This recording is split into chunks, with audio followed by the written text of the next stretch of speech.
दूल्हा के पापा धन लोभी है रे माई, रुपया करन बेटा बेचले रे माई, रुपया करन बेटा बेचले रे माई।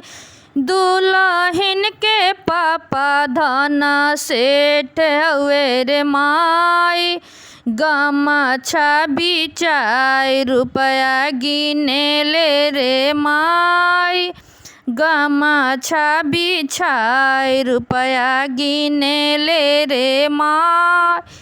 चौके बैठल दुल्हा रोवेले रे माई, आज पापा नौकर बनवले रे माई, आज पापा नौकर बनवले रे माई।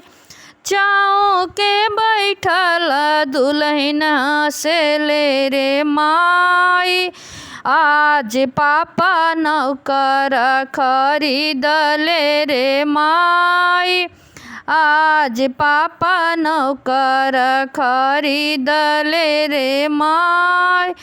नौकर से खाना बनवाइब रे माई, अरे नौकर से खाना बनवाइब रे माई, नौकर से साड़ी फिचवाइब रे माई, नौकर से साड़ी फिचवाइब रे माई। अरे दूल्हा के चाचा धन लोभी है रे माई, गमछा बिछाई रुपया मांगे ले रे माई, गमछा बिछाई रुपया मांगे ले रे माई।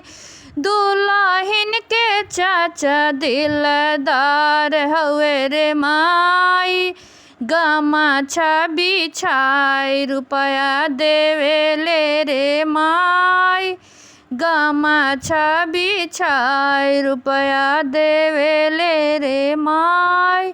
धन्यवाद।